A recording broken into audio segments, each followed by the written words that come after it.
రాజమహేంద్రవరం స్థానిక విక్రమహాల్లో Godavari electrical workers trade union అధ్యక్షులు బొజ్జ రామకృష్ణ ఆధ్వర్యంలో ఎలక్ట్రికల్ సోదరుల సమావేశం జరిగింది.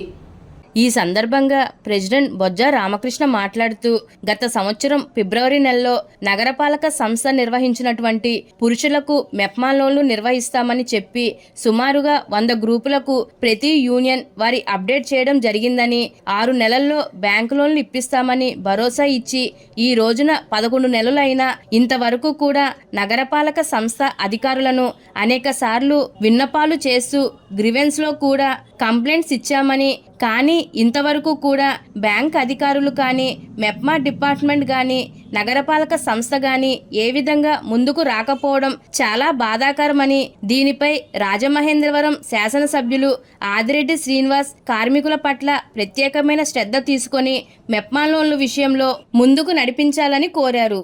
అదేవిధంగా మన యూనియన్ ఆధ్వర్యంలో జరిగినటువంటి కార్తీక వన సమారాధనకు ఎలక్ట్రికల్ సోదరుల కుటుంబ సభ్యులు అత్యధికంగా పాల్గొన్న వారందరికీ గోదావరి ఎలక్ట్రికల్ ట్రేడ్ యూనియన్ ప్రత్యేక అభినందనలు తెలియజేశారు.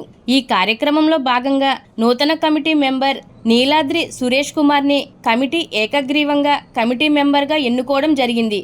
ఈ కార్యక్రమంలో యూనియన్ గౌరవ అధ్యక్షులు MVGV Prasad, president Bojja Ramakrishna, secretary Srinivas, Bujji, Veeravalli Gangacharyulu, standing committee chairman Amudalapalli Kameswararao, union organiser Chella Varaprasad, committee members Nimmalapudi Ravivarma, Edla Shekar, ఉత్తరాల సోమేశ్వరరావు తదితరులు పాల్గొన్నారు.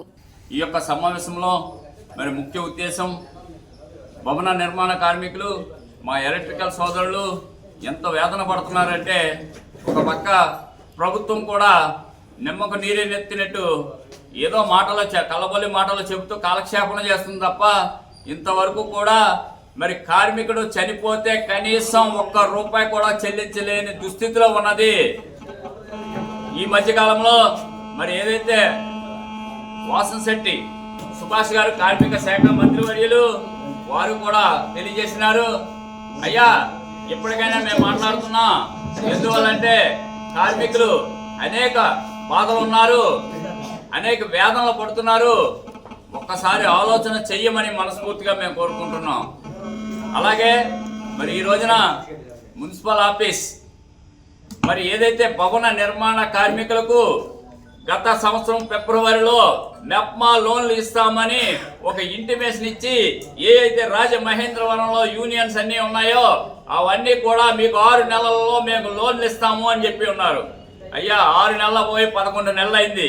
ఇప్పటికెళ్ళి కమిషనర్ గారు, జాయింట్ కమిషనర్ గారు కావచ్చు, మరి ఇతర అధికారులు కావచ్చు, మెప్మా అధికారులు కావచ్చు, యూనియన్ పరంగా మేము వెళ్ళి కలిస్తే ఒక రిపోర్ట్ ఇచ్చే మీకు త్వరలో ఇస్తామని, అయ్యా 6 నెలల పోయి 11 నెలలు అయింది, ఈ రోజు వరకు కూడా ఏ విధమైన మాకు ఇవ్వలేదు.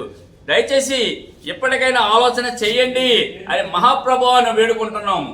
ఎందువల్లంటే మగవాడికి బ్యాంక్ లోన్ ఇవ్వదండి. అయ్యా ప్రధానమంత్రి మగవాడే, ఒక సీఎం చంద్రబాబు నాయుడు గారు మగవాడే, ఒక ఎంపీ గారు మగవాడే, ఒక ఎమ్మెల్యే గారు మగవాడే, ఒక బ్యాంక్ అధికారి మగవాడే. ఏమి సార్ ఈ చిత్రం? ఒక మెప్మా లోన్ ఇవ్వడానికి భవన నిర్మాణ కార్మికులు మీకు ఏమి అడ్డొచ్చినాయి అని నేను సందర్భంగా మనం చేస్తున్నా. గ్రూపుల కింద చేస్తున్నామే, ఒక యూనియన్ అండర్టేకింగ్ చేస్తున్నామే, ఇప్పటి వరకు ఎందుకు ఇవ్వకపోవాలి?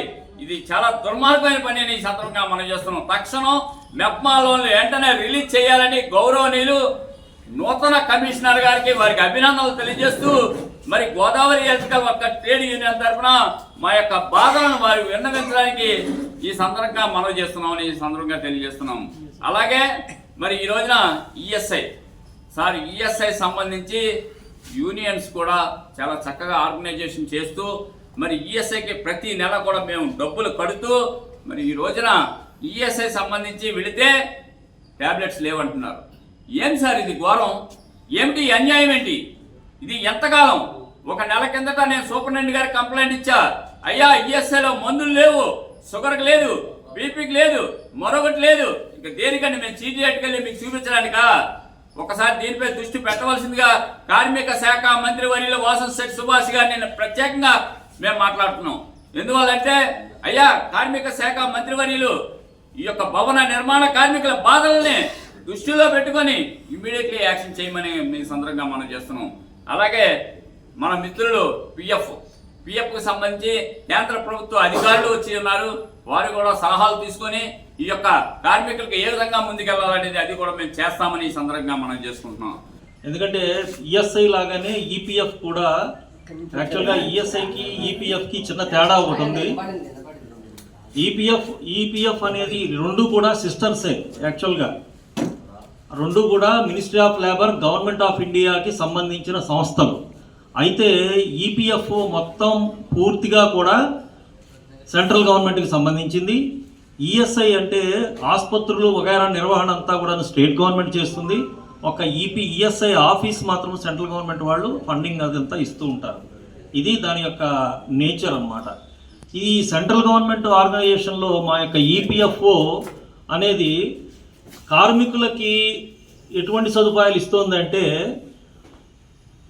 ఈ రోజున పిఎఫ్లో అంటే ఇంతకుముందు సంస్థలు మాకు 1952లో ఏర్పాటు చేసిన సంస్థ అండి ఇది.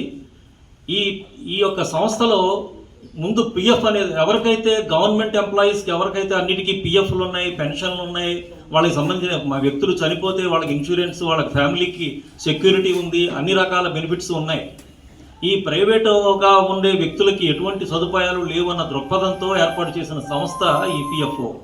అంటే భవిష్యత్తులో దాచుకుని ఈ వర్కర్లందరూ కూడా ఈ యొక్క సంస్థ నుంచి వాళ్ళ యొక్క ఎంప్లాయర్ ఏమో 12%, వర్కర్ ఏమో ఒక 12%, అంటే ఎంప్లాయర్ ఏమో ఇంకొక శాతం ఎక్స్ట్రా అంటే 13% ఆయన వేస్తారు, 12% ఎంప్లాయీస్ వేస్తారు. మొత్తం కలిపి 25%, ఒక 10,000 రూపాయలు జీతం సంపాదిస్తే 2,000 రూపాయలు వాళ్ళ 2,500 రూపాయలు మా యొక్క దాంట్లో దాచుకునేవాళ్ళు. ఇది పరిస్థితి.